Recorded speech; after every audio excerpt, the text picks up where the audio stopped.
Hello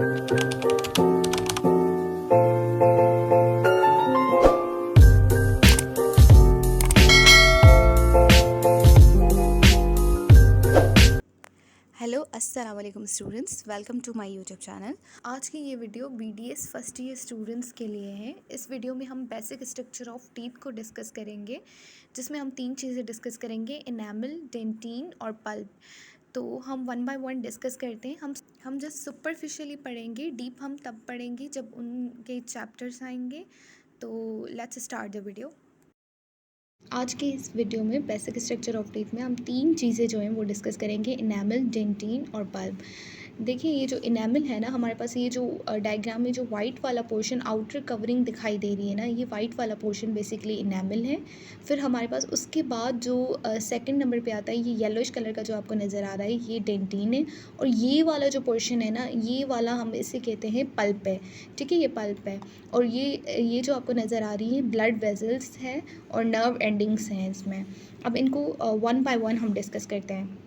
तो first of all हम enamel को डिस्कस करते हैं। इनेमल जो होता है वो most highly mineralised tissue in the body होता है। मतलब हमारी पूरी बॉडी में जो सबसे ज़्यादा मिनरलाइज्ड टिश्यू होता है वो इनेमल होता है, और सबसे ज़्यादा हार्डेस्ट टिश्यू होता है। इनेमल का जो कलर होता है वो बेसिकली वाइटिश कलर का होता है। और इनेमल जो सेल्स रिस्पॉन्सिबल होते हैं इनेमल के फॉर्मेशन के लिए, उसे हम अमीलोब्लास्ट कहते हैं।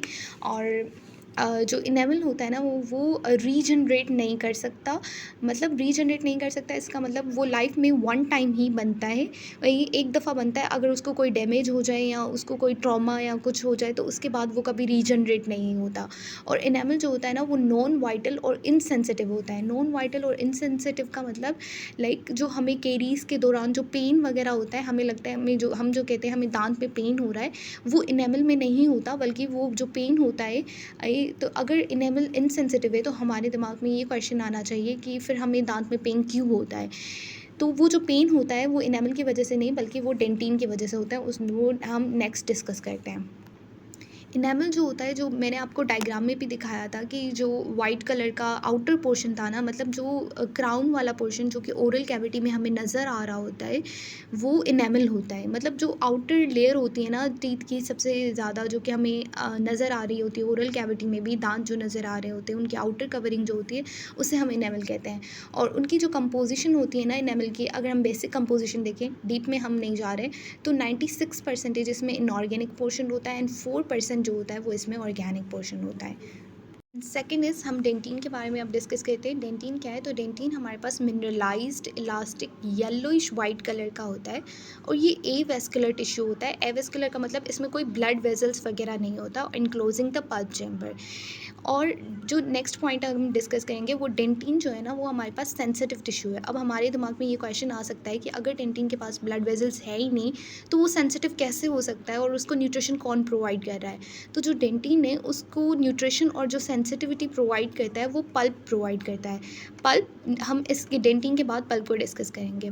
तो डेंटिन जो है ना, वो अगर डेंटिन को कोई डैमेज होता है, कोई ट्रॉमा या फ्रैक्चर होता है, तो डेंटिन रिपेयर भी हो सकता है और रीजनरेट भी हो सकता है। मतलब अगर एक दफ़ा डेंटिन जो है हमारा किसी भी वजह से ख़त्म होता है या डिस्ट्रॉय होता है, तो हमारे पास वो वापस से वो बन सकता है। ठीक है, लेकिन इनेमल लाइफ में एक ही बार बनता है, लेकिन डेंटिन लाइफ टाइम जब भी अगर उसमें ट्रॉमा वगैरह आए तो वो रीजनरेट कर सकता है।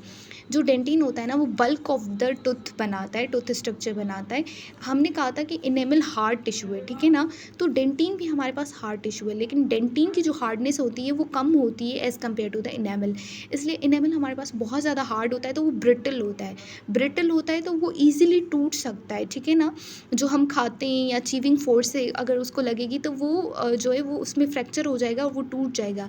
लेकिन हम रूटीन में देखें तो हमारे साथ ऐसा होता नहीं है। क्यों? क्योंकि इनेमल के नीचे डेंटिन होता है जो उसको सपोर्ट प्रोवाइड करता है। तो यहीं पे यही बात डिस्कस की हुई है कि dentin form the bulk of the tooth, supports the enamel and compensate for its brittleness. मतलब जो इनेमल की ब्रिटलनेस है ना, उसको कंपनसेशन प्रोवाइड करता है डेंटिन। डेंटिन इनेमल को सपोर्ट प्रोवाइड करता है। और जो सेल्स डेंटिन की फॉर्मेशन करते हैं ना, उसे हम ओडोंटोब्लास्ट कहते हैं। और डेंटिन की बेसिक कंपोजिशन की बात करें तो उसमें 70% इनऑर्गेनिक कंटेंट, 20% ऑर्गेनिक कंटेंट और 10% वाटर होता है।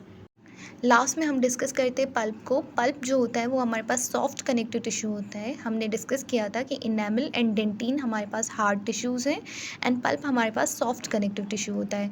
तो इसमें हमारे पास ब्लड वेजल्स होती हैं एंड नर्व एंडिंग्स होती हैं, और पल्प ही होता है जो कि न्यूट्रिशन प्रोवाइड करता है, नरिश करता है एविस्कुलर डेंटिन को। डेंटिन के पास कोई भी ब्लड वेजल्स नहीं होती, ना ही इनेमल के पास होता है, इसलिए जो डेंटिन को सेंसिटिविटी प्रोवाइड करता है वो पल्प प्रोवाइड करता है। यहाँ पे यही बात लिखी हुई है कि it provide nutrition and nourish the avascular dentin. आज के लिए बस इतना ही। अगर वीडियो पसंद आई हो तो please like share and subscribe कर दीजिएगा। Thank you. अल्लाह हाफिज़।